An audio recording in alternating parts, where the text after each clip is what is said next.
ఓం నమో వెంకటేశాయ. ఆబాధితాభాసాధారా అబాధిత భాసధారా గోవింద గోవింద. జనహృదయ నివాసో జన్యమాత్రే కృతాసః జనిరహిత విభాసో జ్ఞేయవర్గావభాసః జగదుదయ వికాసో జ్ఞేయచిత్తే వికాసః జనయతు హి నిరాసం జాడ్యహేతో సాహసం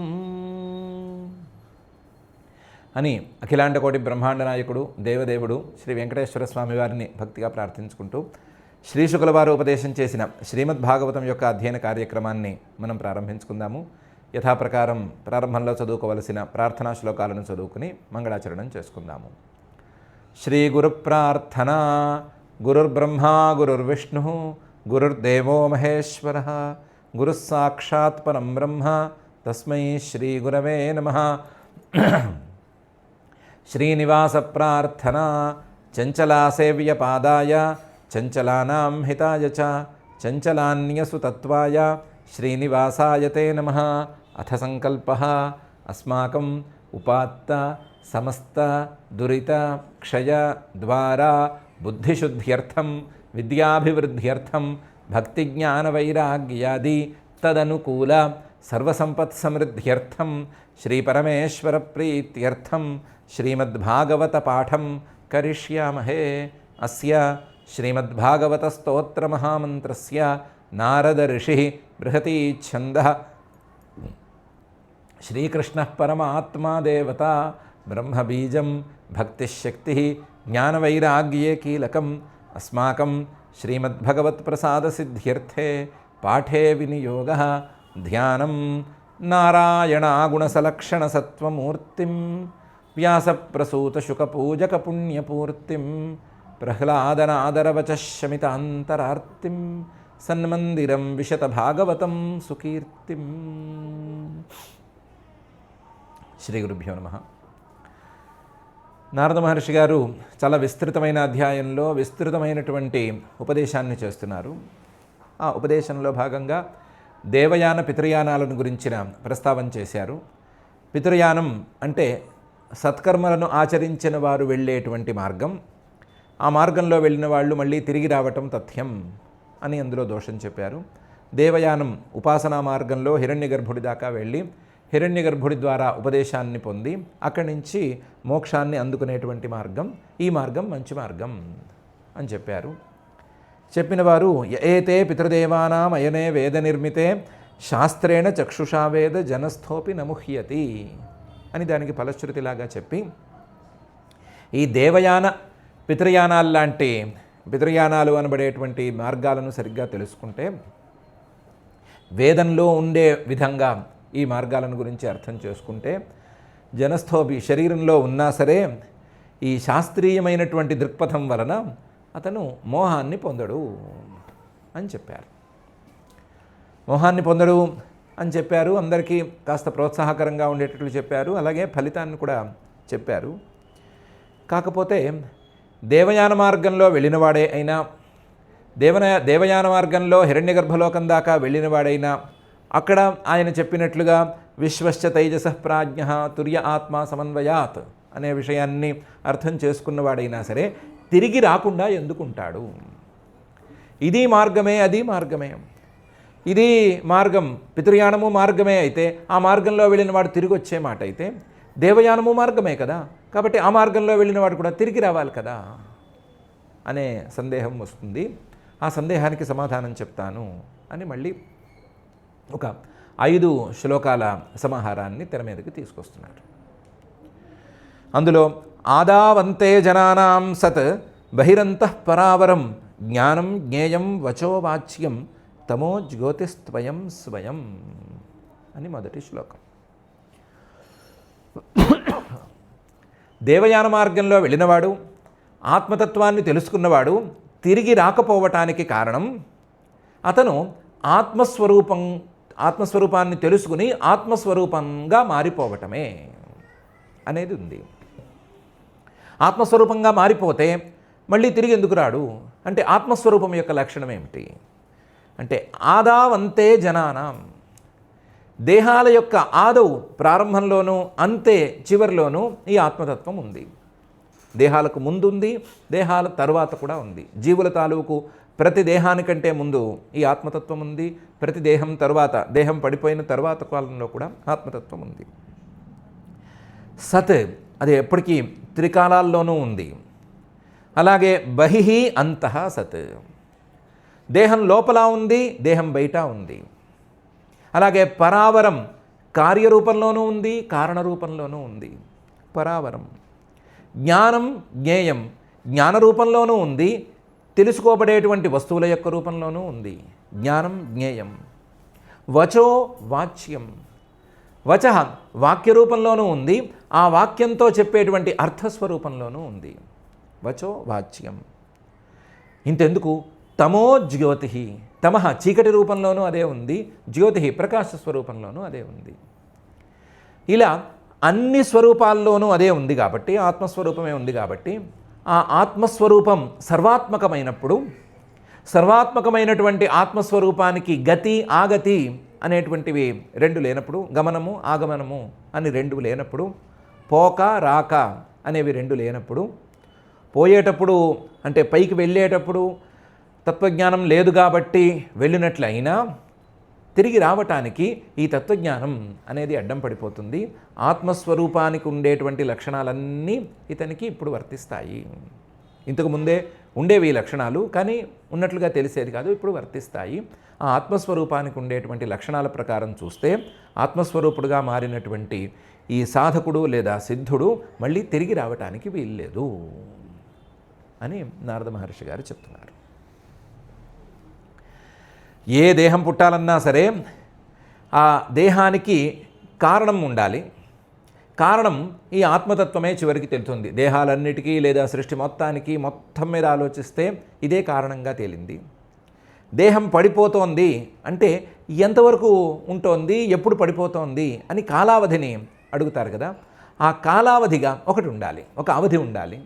ఆ అవధిగాను ఇదే ఆత్మతత్వం తేలుతోంది. కారణత్వంగాను కారణంగాను అవధిగాను ఇదే ఆత్మతత్వం తేలుతోంది.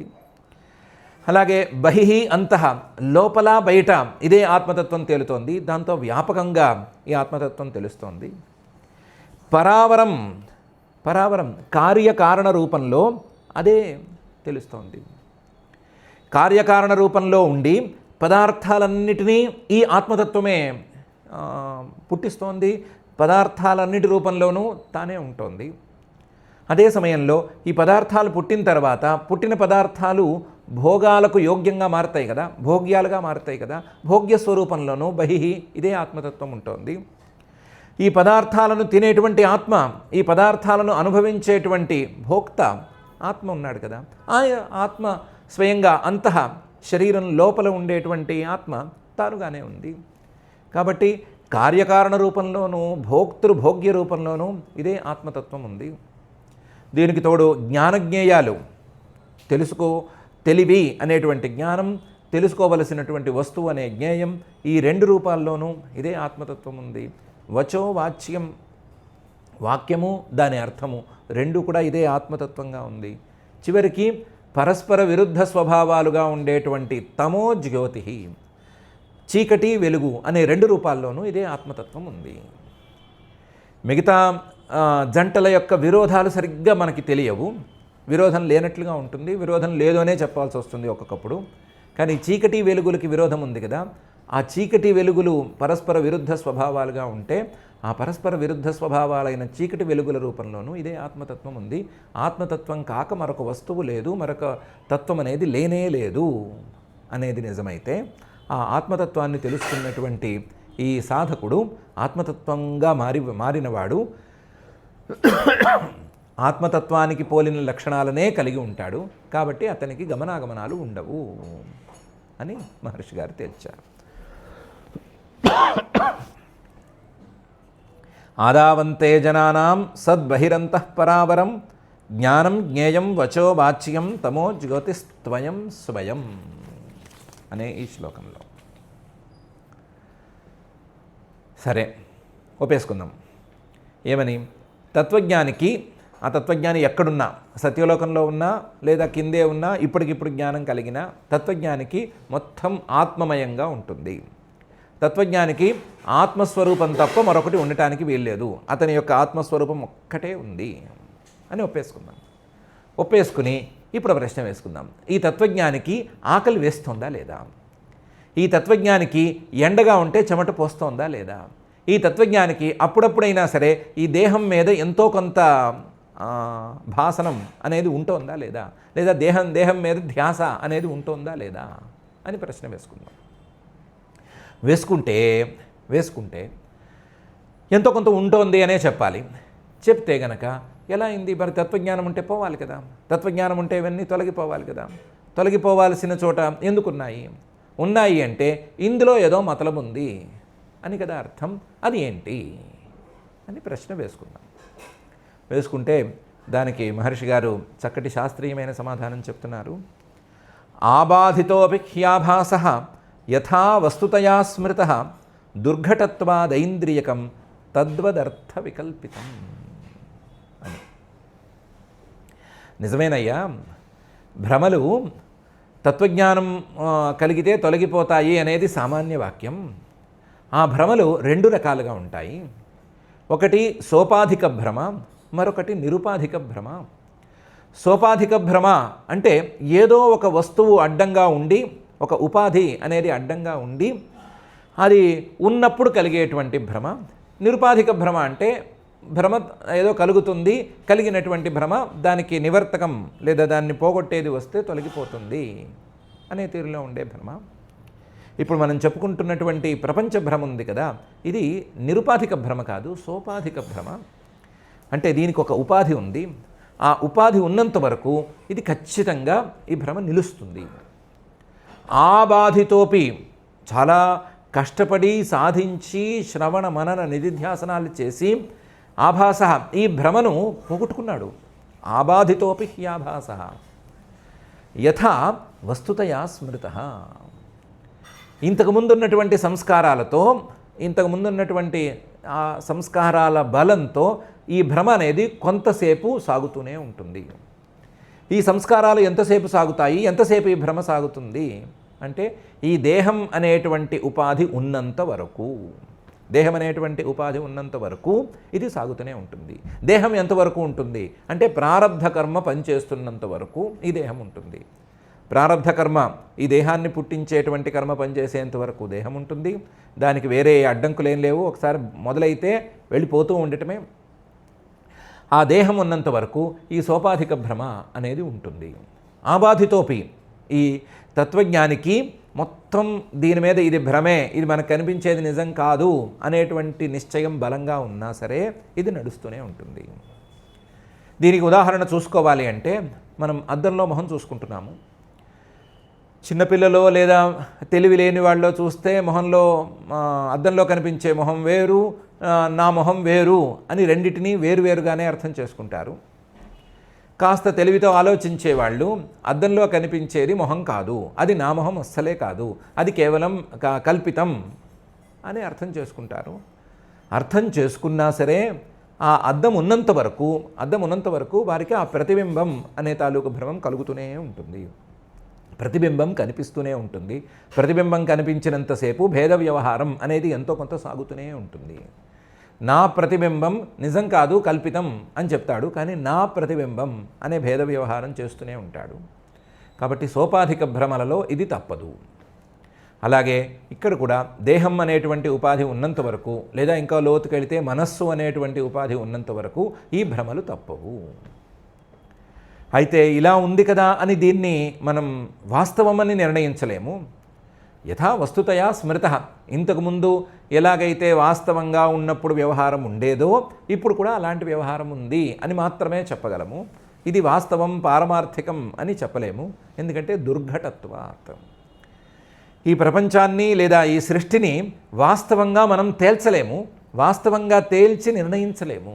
అది దుర్ఘటం, జరిగే పని కాదు.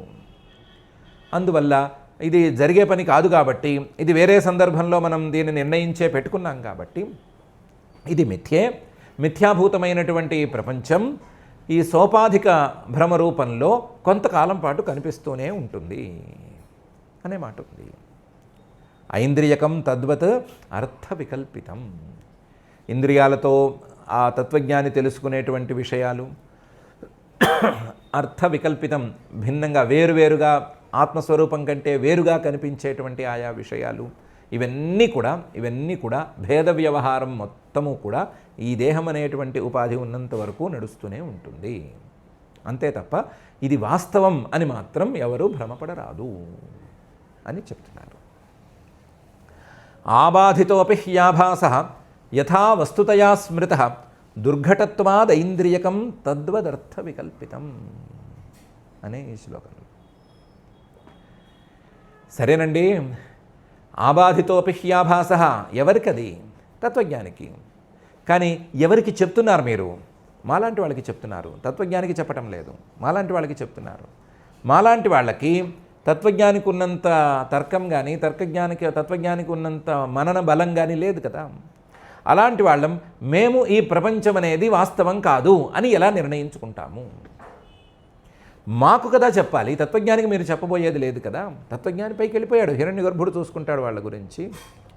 మా గురించి మాకు చెప్పాలి అంటే మేము ఈ ప్రపంచాన్ని సత్యంగా కాకుండా మిథ్యగా, లేకపోతే ఇది వాస్తవం కాదు అనే తీరులో ఎలా అర్థం చేసుకోవాలి అని అడిగితే దానికి ప్రశ్న ఎంత కటువుగా తీక్ష్ణంగా ఉందో అంతకంటే తీక్ష్ణంగా సమాధానాన్ని మహర్షి గారు చెప్తున్నారు. క్షిత్యాదీనామిహార్థానాం ఛాయా న కథమాపి న సంఘాతః వికారోపి న పృథక్ న అన్వితః మృషా అనే శ్లోకంలో ఈ దేహాది సంఘాతం లేదా మొత్తం ఈ ప్రపంచం మృషా మిథ్య మాత్రమే. ఎలా మిథ్య అయింది అంటే, సంఘాత మీరు ఏదో ఒక సముదాయాన్ని పట్టుకుని మాట్లాడుతున్నారు. ఏదో ఒక సముదాయం పట్టుకుందాము, ఒకటి దేహం అనే సముదాయాన్ని పట్టుకుందాము. దేహం అనేది ఒక సముదాయం, కొన్నిటి యొక్క కలయిక. ఈ దేహంలో కఠినమైన భాగం ఉంది కాబట్టి పృథివీ ఉంది, తడిగా ఉంది కాబట్టి ఖచ్చితంగా నీరుంది, వేడిగా ఉండవలసింది కాబట్టి తేజస్సు తాలూకు ప్రవేశం ఉంది, వాయువు లేకపోతే చెప్పనక్కర్లేదు, ఖాళీ ఉంటూనే ఉంది. కాబట్టి క్షిత్యాదీనాం అర్థానాం పృథివ్యప్ తేజో వాయు ఆకాశాలు అనేటువంటి పంచమహాభూతాల యొక్క సముదాయం ఈ దేహం. కానీ ఇందులో ఆలోచించి చూస్తే ఛాయా న కథమాపి, ఇది వాస్తవంగా ఉంది, ఇది ఖచ్చితంగా ఉంది, ఇది నిజమే, ఇది సత్యమే అని చెప్పుకోవడానికి సరి అయిన కారణం మాత్రం ఏమీ లేదు. సరి అయిన కారణమే లేదు. ఛాయా న కథమాపి. ఎందుకు లేదు? అయం సంఘాత, ఈ సముదాయం కదా, ఈ ఐదిటి సముదాయం కదా, ఈ ఐదిటి సముదాయం దేహంగా ఎందుకు మారింది? ఒక చోట కాస్త మట్టి పోసి, ఆ మట్టిలో కాస్త నీళ్లు పోసి, అందులో కొన్ని నిప్పురవ్వలేసి ఉఫ్ఫని ఊది దాన్ని కాస్త ఖాళీ చేసేస్తే దేహంగా కనిపిస్తోందా? కనిపించడం లేదు. అక్కడ కూడా సముదాయం ఉంది, ఇక్కడ కూడా సముదాయం ఉంది. పంచభూతాల సముదాయాన్ని మనం తయారు చేయొచ్చు మన కంటికి ఎదురకుండా, కానీ ఆ పంచభూతాల సముదాయం దేహం అని అనిపించుకోదు. కానీ ఈ పంచభూతాల సముదాయం మాత్రం దేహం అని అనిపిస్తోంది. దీన్ని ఆ సముదాయం ఎందుకు దేహం కాలేదు, ఈ సముదాయం దేహం ఎందుకైంది అని అడిగితే సమాధానం చెప్పేది ఎవరు? పోనీ ఇది వితండవాదన అనుకుని దీన్ని వదిలేసుకున్నాం. సముదాయంలో ఒక విశేషం ఉంది. సముదాయంలో ఎప్పుడైనా సరే, సముదాయంలో అంటే ఒక సమూహంలో ఒక వస్తువుని కనుక బయటికి తీసేస్తే, ఒక వస్తువుని అందులోంచి తప్పిస్తే ఆ సముదాయం పాడైపోదు. ఉదాహరణకి వనం లేదా అడవి అని అనుకుంటాము. అడవి అంటే రకరకాల చెట్ల యొక్క సముదాయం. రకరకాల చెట్ల యొక్క సముదాయంలోంచి ఒక్క చెట్టుని తప్పిస్తే ఆ అడవి ఏమి పాడైపోదు, అడవి మొత్తం తప్పిపోయినట్టు అవ్వదు, లేదా ఆ చెట్టుని లాగేస్తే అడవి మొత్తం లాక్కురాదు. కానీ దేహం అనేటువంటి సముదాయంలో, దేహం అనేటువంటి సంఘాతంలో చేయి పట్టుకు లాగితే శరీరం మొత్తం వచ్చేస్తుంది, కాలు పట్టుకు లాగితే శరీరం మొత్తం వచ్చేస్తుంది, చివరికి చెవి పట్టుకు లాగినా వచ్చేస్తుంది. చిన్న అవయవమైనా సరే చెవి పట్టుకు లాగితే వచ్చేస్తుంది. ఎలా వస్తుంది? కేవలం సముదాయమే అయితే అడవి లాంటి చెట్ల సముదాయంలాగా ఉండాలి కదా, చెట్ల తోపులాగా ఉండాలి. అలా లేదే. కాబట్టి ఇది సంఘాతం అనే దాని తాలూకు గుణాలను ప్రదర్శించడం లేదు, సంఘాతం తాలూకు స్వభావాన్ని ప్రదర్శించడం లేదు. కాబట్టి న సంఘాత, ఇది సముదాయం కావటానికి వీలు లేదు. పోనీ వికార, ఈ పంచమహాభూతాల యొక్క వికారం లేదా పరిణామం అని చెప్పుకుందామంటే అది వికారం అంటే రెండు రకాలుగా చెప్పాలి. ఈ పంచమహాభూతాల కంటే భిన్నంగా ఉండేటువంటి వికారం అని చెప్దామా, లేదా పంచభూతాలే ఇలా ఉన్నాయి అని చెప్దామా అని. అందులో న పృథక్, పంచభూతాల కంటే భిన్నంగా ఈ వికారం ఉంది, ఈ పరిణామం అనేది ఉంది అని చెప్పడానికి వీల్లేదు. భిన్నంగా ఉంది అంటే భిన్నమైన లక్షణాలను కనబరచాలి, కానీ భిన్నమైన లక్షణాలను కనబరచటం లేదు. పృథివీ తాలూకు కాఠిన్యాన్ని చూపిస్తోంది, జలం తాలూకు తడిని, తేజస్సు తాలూకు వేడిని, వాయువు తాలూకు గాలిని ప్రసరించేటువంటి స్వభావాన్ని, ఆకాశం తాలూకు ఖాళీని అన్నిటినీ చూపిస్తోంది. అన్నిటికంటే భిన్నంగా అదేమీ వ్యవహరించటం లేదు. కాబట్టి న పృథక్. పోనీ అలా కాదు, ఈ దేహం అనేటువంటిది ఒక ప్రత్యేకమైనటువంటి అవయవి, ఇది పృథక్ అని చెప్పడానికి వీల్లేదు, వేరు అని చెప్పడానికి వీల్లేదు. ఈ క్షిత్యాదుల వల్లనే ఈ రూపం తయారైంది, ఈ రూపం తన అవయవాల్లో ఉంటుంది అని చెప్పుకుందామా అంటే అది కూడా కుదరడం లేదు. ఎందుకంటే ఈ దేహం అనేటువంటి ప్రత్యేకించిన అవయవి, ఈ శరీరం ఒక్కొక్క అవయవంలోనూ ఉందా, అన్ని అవయవాల్లోనూ కలిసి ఉందా అని మళ్ళీ ప్రశ్న వస్తుంది. ఒక్కొక్క అవయవంలో ఉండే మాట అయితే ఒక వేలు చూసినా ఇది శరీరం అని అనిపించాలి, ఒక వేలు చూస్తే ఇది వేలు శరీరం తాలూకు అవయవం అనే అనిపిస్తోంది, కానీ శరీరం అని అనిపించడం లేదు. కాబట్టి ఒక్కొక్క అవయవంలో ఈ శరీరం ఉండటానికి వీల్లేదు. అన్ని అవయవాల్లోనూ కలిపి ఉండే మాట అయితే అన్ని అవయవాల్లోనూ ఎక్కడుంది అని మళ్ళీ ప్రశ్న. అన్ని అవయవాల్లోనూ వాటి అవయవాల్లో ఉందంటే మళ్ళీ వాటి అవయవాలేంటి అనే తీరులో అనవస్థ అనేటువంటి ఒక పెద్ద దోషం, శాస్త్రీయమైన దోషం వస్తుంది. అనవస్థ అంటే మనం మొదలుపెట్టినటువంటి ప్రశ్నోత్తర పరంపర ఆగకపోవటం, లేదా మనం మొదలుపెట్టినటువంటి కారణ పరంపర ఎక్కడికి తెగకపోవటం అనేటువంటి దోషం, ఆ దోషం వస్తుంది. కాబట్టి అలా కూడా చెప్పలేము. న అన్వితః, ఏం చెప్పినా సరే అందులో దోషం అనేది తప్పనిసరిగా ఉంటుంది. వితండవాదం చేస్తే వచ్చిన దోషం కాదు, ఆలోచిస్తే వచ్చిన దోషం. అందువల్ల ఏ రకంగానూ దీన్ని నిర్ణయించలేము, కాబట్టి మృష, మిథ్యగానే మనం నిర్ణయించాలి అని మహర్షి గారు చెప్తున్నారు. క్షిత్యాదీనాం ఇహార్థానాం ఛాయా న కథమాపి న సంఘాతో వికారోపి న పృథక్ నా అన్వితో మృష అనే ఈ శ్లోకంలో. అదేమండి అలా అంటారు, పంచమహాభూతాలతో శరీరం వచ్చిందన్నారు, పంచమహాభూతాలే శరీరం అని చెప్పేసేయచ్చు కదా, అందులో అదా ఇదా అని ఇన్ని రకాల వికల్పాలు ఎందుకు, ఇన్ని రకాల ఖండనాలు ఎందుకు అంటే దాన్ని కూడా పై శ్లోకంలో తేల్చి చెప్తున్నారు. ధాతవోవయవిత్వాచ్చ తన్మాత్రావయవైర్వినా నస్యుర్హి అసత్యవయవిని అసన్నవయవోంతతః అనే శ్లోకంలో. ధాతవ, ఈ శరీరానికి మూలధాతువులుగా పనిచేసేటువంటి పంచభూతాలు, ఈ శరీరాన్ని ధరించి ఉండేటువంటి ధాతువులు అనబడేటువంటి పంచభూతాలు అసలు ఇవేంటివి అని విచారణ చేస్తే అవి కూడా తేలవు, అవి కూడా ఉన్నాయి, వాస్తవంగా ఉన్నాయి అనే సంగతి తేలే విధంగా ఉండవు. ఎందుకు అంటే ధాతవ, శరీరాన్ని పక్కన పెట్టండి, ఒక్కొక్క భూతాన్ని తీసుకోండి. పృథివీ అంటే ఏంటి అంటే రకరకాల పరమాణువుల యొక్క సమాహారం, అంటే పరమాణువులు అనేటువంటి అవయవాలతో కూడిన అవయవి అనే కదా చెప్పాలి. లేదంటే ఈ పరమాణువాదం మనకొద్దు అని అనుకుంటే సూక్ష్మమైనటువంటి పృథివీ భాగాలు ఉన్నాయి, వాటికి మాత్రలు అని పేరు. పంచతన్మాత్రల్లో ఈ పృథివీ మాత్ర లేదా గంధమాత్ర, గంధతన్మాత్ర అనేటువంటి మాత్రలు, ఆ మాత్రల సమాహారం, మాత్రల తాలూకు పరిణామం అని చెప్పుకుందాము అనే మాట వస్తే, పరమాణువులైనా చెప్పండి, మాత్రలైనా చెప్పండి, ఏం చెప్పినా సరే ఈ పృథివీ అనేటువంటి అవయవి ఇందాక చెప్పుకున్న శరీరంలాగా ఎక్కడుంది, ఎలా ఉంది అనే ప్రశ్నలు వేస్తే సమాధానం రాదు. పృథివీ అనేటువంటి అవయవి ప్రత్యేకించి కనిపించనక్కర్లేదు. ప్రత్యేకించి విడిగా కనిపించదు, ప్రత్యేకించి విడిగా దాన్ని నిర్ణయించలేము.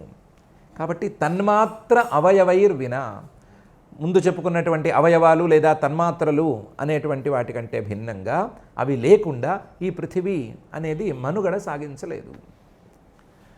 మనం వస్త్రం అనుకుంటాము, బట్ట అనుకుంటాము. ఆ బట్ట అంటే ఏంటి? కొన్ని దారాలు అడ్డంగాను కొన్ని దారాలు నిలువుగాను ఉండటము. ఈ అడ్డము నిలువు దారాలను తీసేస్తే వస్త్రం అనే దాని ఉనికే లేదు, వస్త్రం అనేది లేనే లేదు. కాబట్టి వస్త్రం అంటే ఏంటి? దారాలు, అడ్డంగాను నిలువుగాను ఉండేటువంటి దారాలు అని చెప్పాలి కదా. అలాగే పృథివీ అంటే ఏంటి?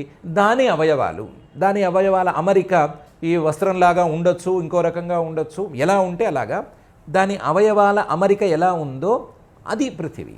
అంటే అవయవాలే ఒక అమరికలో ఉన్నప్పుడు పృథివీ అనేటువంటి వ్యవహారాన్ని తెస్తాయి అనే చెప్పాలి. న తన్మాత్రావయవైర్వినా నస్యు, ఆ తన్మాత్రలు అనేటువంటి అవయవాలు లేకపోతే అవి లేవు, నస్యు.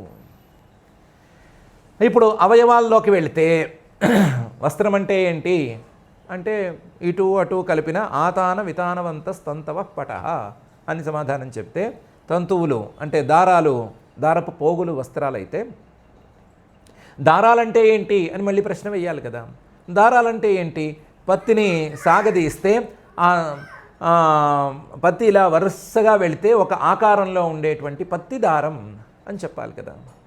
లేదా ఆ దారం పొడుగ్గా ఉండాలంటే చిన్న చిన్న దారపు ముక్కల్ని తీసి కలుపుతూ పోతూ ఉండాలి. ఆ కలుపుతూ పోతే వచ్చేటువంటిదే దారం అని చెప్పాలి కదా. ఆ దారపు తాలూకు అవయవాలకి అంశువులు అని పేరు. అంశువుల యొక్క సమాహారమే తంతువులు అని చెప్పాలి కదా. అలాగే ఈ అవయవాలకు అవయవాలేంటి అని చెప్పాలి. చెప్తే మళ్ళీ అక్కడ ఇదే కథ వస్తుంది, అక్కడ ఇదే కథ, దాని అవయవాల దగ్గర ఇదే కథ. ఇలా ఎంత దాకా వెళ్ళినా సరే చివరికి తేలనే తేలదు, చివరికి ఇదేమీ లేదు అనే తేలుతుంది. ఇది కాక మహర్షి గారు చెప్పినటువంటి మరో చమత్కారమైన వ్యవహారం, అవయవాలులోకి వెళ్ళాలి అంటే ముందు అవయవి ఉండాలి కదా. ఒక అవయవి ఉంటే ఆ అవయవి తాలూకు అవయవాలు ఇవి అని తేల్చచ్చు. అవయవిని అసతి, అవయవే లేదు మొర్రో అంటుంటే అవయవినే మనం తేల్చలేము అని ఇప్పటికే తేల్చేస్తే అవయవ అంతతః క్వ స్యాత్, అవయవ, ఈ అవయవం అనేది ఎక్కడి నుంచి వస్తుంది? అవయవి ఉంటే అవయవం, అవయవే లేదని తేలిన తర్వాత అవయవము లేదనే కదా తేలింది. కాబట్టి అవయవీ లేదు, అవయవము లేదు, కేవలం వ్యవహారం మాత్రమే ఉంది. అది భ్రమ వల్లనే వచ్చింది అని నిర్ణయించుకోవాలి అని మహర్షి గారు చెప్తున్నారు. ధాతవో వయవిత్వాచ్చ తన్మాత్రావయవైర్వినా నస్యుర్హ్యసత్యవయవిని అసన్నవయవోంతతః అనే ఈ శ్లోకంలో. ఇది ఇంతవరకు ఈ ప్రపంచంలోని ఏ వస్తువును తీసుకున్నా ఆ వస్తువు సత్యం కాదు అని నిర్ణయించి చెప్పడానికి కావలసినటువంటి తర్కాన్ని మహర్షి గారు ఈ 2 శ్లోకాల్లోనూ ప్రధానంగా చెప్పారు. అంతకుముందు శ్లోకంలో కూడా చెప్పారు. చెప్పి మరైతే వ్యవహారం అనేది ఇంత ఖచ్చితంగా ఎలా సాగుతోంది? ఒకవేళ గనక ఈ ప్రపంచం మిథ్యే అయితే, ప్రపంచంలోని ప్రతి వస్తువుని మనం తేల్చలేకపోతే, అవయవిని తేల్చలేము, అవయవాన్ని తేల్చలేము, అది లేదు ఇది లేదు, శరీరం లేదు, పంచమహాభూతాలు లేవు, దానికి కారణాలు లేవు, ఏమీ లేదు, అంతా మిథ్యే అని అనుకుంటే నిక్కచ్చిగా వ్యవహారం సాగుతోంది కదా, ఖచ్చితంగా వ్యవహారం సాగుతోంది కదా, అందరూ చేసేటువంటి వ్యవహారం సాగుతోంది కదా, అలా ఎక్కడి నుంచి సాగుతోంది అని ఒక ప్రశ్న. దీనికి తోడు ఈ ప్రపంచమే గనక మిథ్య అయితే ఈ ప్రపంచంలో ప్రధానంగా ఉండేటువంటి వేదం అది మిథ్య అవుతుందా అవదా? వేదమే గనక మిథ్య అయితే వేదంలో ఉండేటువంటి విధి నిషేధాలు మిథ్య అవుతాయా అవవా? వేదమే చెప్పినటువంటి ఆత్మతత్వం సరిగ్గా ఉంటుందా ఉండదా అని ప్రశ్నలు కూడా వస్తాయి. ఆ ప్రశ్నలకి సమాధానం ఏంటి అని అడిగితే దానికి మహర్షి గారు చెప్తున్నారు, స్యాత్ సాదృశ్యభ్రమస్తావత్ వికల్పే సతి వస్తునః జాగ్రత్ స్వాపౌ యథా స్వప్నే తథా విధి నిషేధత అని. ఏం లేదయ్యా, వికల్పే అసతి వస్తునః, వస్తునః ఆత్మతత్వానికి వికల్పే భేదం అనేది అసతి లేనప్పుడు ఈ భేద వ్యవహారం అనేది పుట్టుకొస్తోంది. అది ఎలా పుట్టుకొస్తోంది? వికల్పే సతి వస్తునః. అవిద్య ద్వారా వస్తువు తాలూకు భేదం అనేది కలగటం వలన వస్తుంది. పారమార్థికంగా చూసుకున్నప్పుడు ఆత్మలో ఏ భేదము లేదు, కానీ వ్యవహారపరంగా చూసుకుంటున్నప్పుడు అవిద్య అనేది మధ్యలో మీడియేటర్ ఉంది కదా, ఈ అవిద్య వలన ఈ భ్రమలు కలుగుతున్నాయి. అవిద్య వలన వచ్చినటువంటి ఈ భ్రమలు సాదృశ్య భ్రమలు. అంటే ఒక భ్రమ వచ్చింది, మొదటి భ్రమ ఏది అని తీర్మానం చేయొద్దు. ఏదో ఒక భ్రమ మనకు దొరికినటువంటి ఒక భ్రమ, ఆ భ్రమ లాంటి మరొక భ్రమ, దానిలాంటి ఇంకొక భ్రమ. ఒక శరీరం తీసుకుంటే శరీరం మీద ఒక భ్రమ, ఆ భ్రమ లాంటిది మరొక శరీరం మీద మరొక భ్రమ, ఆ శరీరం లాంటి మరొక శరీరం మీద ఇంకొక భ్రమ అనే తీరులో భ్రమలు వరుసగా పరంపరగా వస్తూ ఉన్నాయి. స్యాత్ సాదృశ్య భ్రమ తావత్. ఎంతవరకు ఈ భ్రమలు అంటే తత్వజ్ఞానం కలిగేంతవరకు. ఎవరో ఒకరు తెలివి తక్కువ వాడు ఇంటికి ఆల్చిప్ప తీసుకొచ్చేశారు, షెల్ అంటారు కదా, అది తీసుకొచ్చారు. తీసుకొచ్చి ఇది వెండి అని నిర్ణయించి పెట్టారు. నిర్ణయించి పెట్టి తన తర్వాత కొడుక్కి, తన తర్వాత మనవడికి అందరికీ అందేటట్లు వీలునామా రాసి పెట్టారు. అయిన వాళ్ళు అలాగే అందిస్తూ ఉన్నారు. ఎవరికి వాళ్ళు వెండిది మా తాతగారు ఇచ్చారు, ముత్తాతగారు ఇచ్చారు అట్టు పెట్టుకున్నారు. చూస్తే వెండిలాగానే ఉంది, కదనటానికేమీ లేదు, జిగేలు అమ్మో యాంటిక్ పీసు, దీన్ని తొందరపడి బయట పెట్టకూడదు అని ఎవరికి వాళ్ళు ఆపారు. ఎవడో ఒక్కడు మాత్రం ఎంతకాలం దీన్ని ఉంచుకుంటాము, ఎంత విలువ వస్తుందో చూద్దామని షాప్కి తీసుకెళ్ళారు. షాప్కి తీసుకెళ్తే వాడు యాంటిక్కా నీ మొహమా, ఇదేం లేదు, ఇది ఆల్చిప్ప, ఎక్కడ పడితే అక్కడ దొరుకుతుంది, మీ తాత తెలివి తక్కువవాడు, మీ ముత్తాత తెలివి తక్కువవాడు అన్నవాడు అంటాడు కదా, మా తాత ముత్తాతలు ఇచ్చారంటే అదే మాట అంటాడు. అనేసరికి వీడు ఒకసారి పరీక్షించుకున్నాడు. వెండి అయితే కరగాలి కదా, వెండి అయితే ఇంకో లక్షణం ఉండాలి కదా, అన్నీ చూసుకున్నాడు, ఏ లక్షణమూ లేదు, దాంతో వెండి కాదు అని అవతల పారేశాడు. ఇప్పుడు ఇంతకాలం ముత్తాతగారికి, తాతగారికి, తండ్రి గారికి, ఇతనికి కూడా ఈ సాదృశ్యాత్ భ్రమం అనేది వస్తూనే ఉంది కదా. వస్తూనే ఉన్నంత మాత్రాన ఆ భ్రమ నిజమైపోలేదు కదా, ఆల్చిప్ప వెండి అయిపోలేదు కదా. దానికి తత్వం అనేది ఒకటి ఉంది కదా, ఆ తత్వం ప్రకారమే అది నడుచుకుంది కదా. కాబట్టి తావత్ భ్రమ స్యాత్, ఈ తత్వజ్ఞానం కలిగేంత వరకు ఈ భ్రమ అనేది కలుగుతూనే ఉంటుంది. తత్వజ్ఞానం కలిగిన తర్వాత వాడు ముత్యపు చిప్పన అలా అవతల పారేసినట్లుగా ఈ ప్రపంచాన్ని పారేసే పరిస్థితి వస్తుంది. ఇప్పుడు పట్టుకుని వెళ్ళాడుతున్నాం, కానీ ఇది మాకు పరంపరగా వచ్చింది, మాకు వంశపారంపర్యంలో వచ్చింది అని పట్టుకుని వెళ్ళాడుతున్నాం, కానీ ఇది భ్రమ తప్ప మరొకటి కాదు. స్యాత్ సాదృశ్య భ్రమస్తావత్ వికల్పే సతి వస్తునః. ఇది అసలు ఈ వ్యవహారం ఇంత ఖచ్చితంగా ఎలా సాగుతోంది అనే ప్రశ్నకి సమాధానం.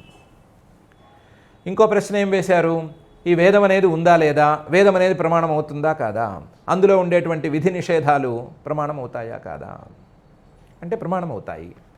ఎలా ప్రమాణం అవుతాయి అంటే జాగ్రత్ స్వాపౌ యథా స్వప్నే తథా విధి నిషేధత.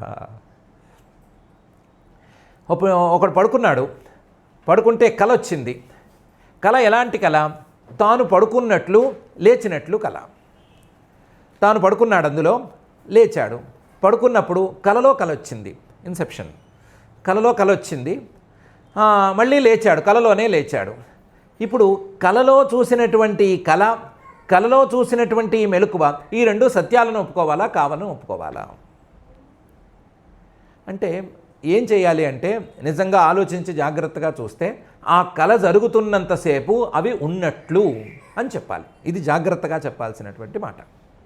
ఆ కల జరుగుతున్నంతసేపు అందులో పడుకున్నది, లేకపోతే లేచింది, పడుకున్నప్పుడు చూసినటువంటి కల, లేచినప్పుడు చూసినటువంటి విషయాలు, ఇవన్నీ ఉన్నట్లు అని చెప్పాలి. జాగ్రత్త స్వాపౌ యథా స్వప్నే. అలాగే తథా విధి నిషేధత, విధి నిషేధాలతో కూడినటువంటి వేదం కూడా ఈ వ్యవహారం సాగినంత వరకు ఉన్నట్లు. ఈ వ్యవహారం సాగుతున్నంతసేపు, మనం ఈ అజ్ఞానకృతమైనటువంటి వ్యవహారంలో ఉన్నంతసేపు ఇది నడుస్తూ ఉన్నట్లు. తస్మాత్ అవిద్వద్విషయాణ్యేవ ప్రత్యక్షాదీని ప్రమాణాన్ని శాస్త్రాణి చ అని శంకరాచార్యుల వారి వాక్యం. ఆ తీరులో ఇది అజ్ఞానం ఉన్నంత వరకు నడిచేటువంటి వ్యవహారం. ఇకపోతే ఇదే వేదంలో ఆత్మతత్వం ఉంది కదా, ఈ వేదం ఇలాంటిదైతే, ఎలాంటిదేం చెప్పుకోవద్దు కానీ ఇలాంటిదే అయితే గనక మరి వేదం ద్వారా తెలిసేటువంటి ఆత్మతత్వాన్ని నమ్మేది ఎలా అంటే అక్కడ మాత్రం ఎవరూ పొరపడద్దు. ఆత్మతత్వాన్ని వేదం చెప్తోంది, ఇంకోటి చెప్తోంది అని తర్వాత మాట. ఈ ఆత్మతత్వం అనేది అబాధితం. ఈ ఆత్మతత్వం అనేది స్వప్రకాశం. ఈ ఆత్మతత్వం ఎవరి ద్వారానో తెలియవలసిన అవసరం లేదు. వేదం కూడా ఆత్మతత్వాన్ని తెలియజేయదు. ఆత్మతత్వం మీద పడినటువంటి మకిలిని మాత్రమే తొలగిస్తుంది. శాస్త్రంతో అంత్యం ప్రమాణం అతద్ధర్మాధ్యారోపణ నివర్తనేన ఉపయుజ్యతే అని శంకరాచార్యుల వారి వాక్యం.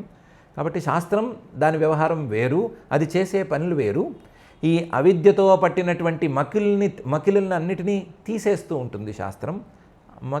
మకిలిపోతే తనంతట తానుగా ఈ ఆత్మతత్వం వెలుగుతుంది, అబాధితంగా ఆత్మతత్వం తెలుస్తుంది. కాబట్టి ఆత్మతత్వం విషయంలో ఎవ్వరి ప్రమేయము లేదు, ఆత్మతత్వం స్వప్రకాశం అనే మాట ఉంది. కాబట్టి వ్యవహారం నడుస్తున్నంతసేపు ఈ విధి నిషేధాలు యథాప్రకారం ఉంటాయి. వ్యవహారం నడుస్తున్నంతసేపు వేదం యొక్క ప్రామాణ్యం అలాగే ఉంటుంది.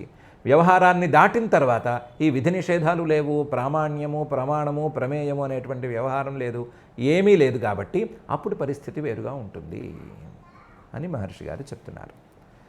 స్యాత్ సాదృశ్య భ్రమస్తావత్ వికల్పే సతి వస్తునః జాగ్రత్ స్వాపౌ యథాస్వప్నే తథా విధి నిషేధత అనేటువంటి ఈ శ్లోకంలో.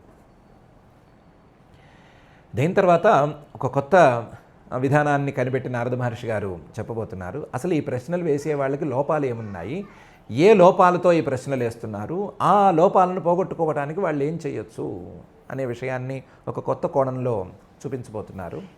దాన్ని మనం చూసుకుందాము. ఈరోజు శ్లోకాలు తక్కువే అయినా కంటెంట్ కొంచెం హెవీగా ఉంది కాబట్టి మన నియమాల ప్రకారం తొందరగా ఆపుకునే ప్రయత్నం చేద్దాము. ఆపుకునే ప్రయత్నం చేసే ముందు కూడా ఎక్కువ నిగమన వాక్యాల జోలికి పోవద్దు, మనం కన్క్లూషన్స్కి ఎక్కువ పోవద్దు. అసలు ఈ ప్రపంచం సత్యం అని మనం ఎందుకు నమ్ముతున్నాము? ఏదో ఎవరో చెప్పారని నమ్ముతున్నామా, లేదా ఏదో బండగా నమ్ముతున్నామా, ఆలోచించకుండా నమ్ముతున్నామా, లేదా దీని మీద మనకేమన్నా ఆలోచన ఉందా? సత్యం తాలూకు డెఫినేషన్ మనకేమైనా తెలుసా? తెలిసి వాగుతున్నామా, తెలియకుండా మాట్లాడుతున్నామా అనేటువంటి విషయాలను ఒకసారి ఆలోచించుకుందాము. ఆలోచించుకుని దాని ప్రకారం ఎలాంటి నిర్ణయం తీసుకోవాలి అనే విషయాన్ని పైన మనం నిర్ణయించుకునేందుకు ప్రయత్నం చేసుకుందాము. మనకు ఉండేటువంటి ఈ ఆలోచన సవ్యంగా సాగి ఈ సత్య మిథ్యా నిర్ణయం అనేది సవ్యంగా జరిగి మనకి మిథ్యా వస్తువుల మీద ఆల్చిప్ప మీద ధ్యాస పోయినంత సులభంగా ధ్యాస పోయి సత్యమైనటువంటి పరమాత్మతత్వం మీదే ధ్యాస కలిగేట్టుగా ఆశీర్వదించమని ఆ అఖిలాండ కోటి బ్రహ్మాండ నాయకుడు దేవదేవుడు శ్రీ వెంకటేశ్వర స్వామి వారిని భక్తిగా ప్రార్థించుకుందాం. ఆ ప్రార్థనతో ఈ శ్లోకాల పారాయణ కార్యక్రమం చేసుకుందాం.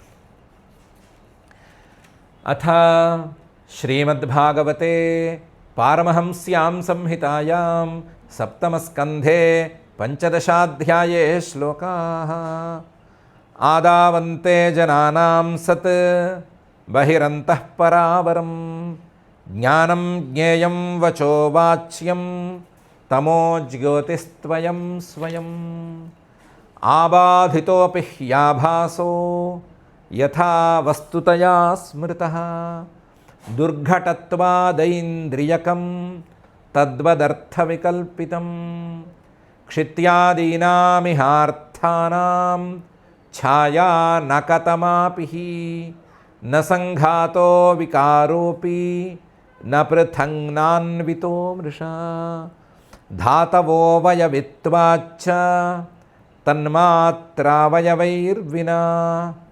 నస్యుర్హ్యసత్యవయవిని అసన్నవయవోంతతః స్యాత్ సాదృశ్యభ్రమస్తావత్ వికల్పే సతి వస్తునః జాగ్రత్ స్వాపౌ యథా స్వప్నే తథా విధి నిషేధత ఇతి శ్రీమద్భాగవతే పారమహంస్యాం సంహితాయాం సప్తమస్కంధే పంచదశాధ్యాయే శ్లోకాః అథ క్షమా ప్రార్థనా యదక్షరపదభ్రష్టం మాత్రాహీనం చ యద్భవేత్ తత్సర్వం క్షమ్యతాం దేవ నారాయణ నమోస్తుతే. అథ భగవత్సమర్పణం కాయేన వాచా మనసేంద్రియైర్వా బుద్ధ్యాత్మనా వా ప్రకృతే స్వభావాత్ కరోమి యద్యత్ సకలం పరస్మై నారాయణాయేతి సమర్పయామి. అథ లోకక్షేమ ప్రార్థనా సర్వే భవంతు సుఖినః సర్వే సంతు నిరామయాః సర్వే భద్రాణి పశ్యంతు మా కశ్చిద్దుఃఖభాగ్ భవేత్. అథ మంగళం శ్రియః కాంతాయ కళ్యాణ నిధయే నిధయేర్థినాం శ్రీవేంకటనివాసాయ శ్రీనివాసాయ మంగళం.